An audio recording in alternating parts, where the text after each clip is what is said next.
Today, I'm announcing several initial steps my administration is taking to curb this epidemic of gun violence. Much more need be done, but the first, want to rein in the proliferation of so-called ghost guns. These are guns that are homemade, built from a kit, that include directions on how to finish the firearm. You can go buy the kit. They have no serial numbers, so when they show up at a crime scene, they can't be traced. And the buyers aren't required to pass a background check to buy the kit, to make the gun.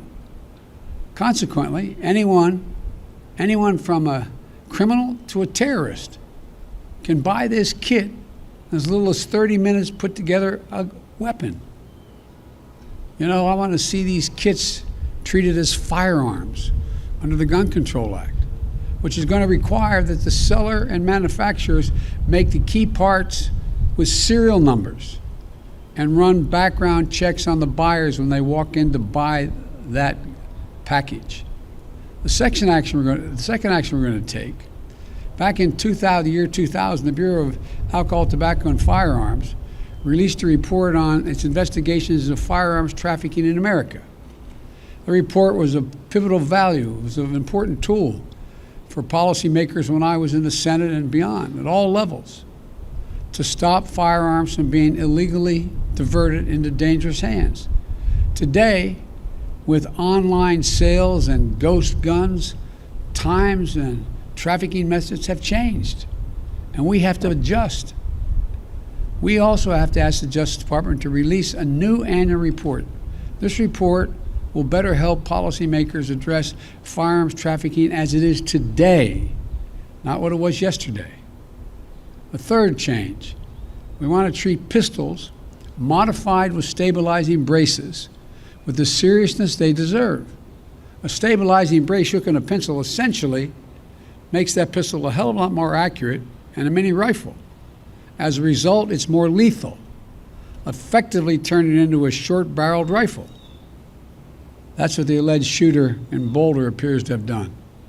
I want to be clear that these modifications to firearms that make them more lethal should be subject to the National Firearms Act. The National Firearms Act requires that a potential owner pay a $200 fee and submit their name and other identifying information to the Justice Department, just as they would if they went out and purchased a silencer for a gun. Fourthly, during my campaign for president, I wanted to make it easier for states to adopt extreme risk protection order laws. They're also called red flag laws, which everybody in this lawn knows, but many people listening do not know. These laws allow a police or family member to petition a court in their jurisdiction and say, I want you to temporarily remove from the following people any firearm they may possess because they're a danger and a crisis. They're presenting a danger to themselves and to others. And the court makes a ruling. To put this in perspective, more than half of all suicides, for example, involve the use of a firearm. But when a gun's not available, an attempt at suicide, the death rate drops precipitously. States that have red flag laws have seen the reduction in the number of suicides in their states. Every single month, by the way, an average of 53 women are shot and killed by an intimate partner.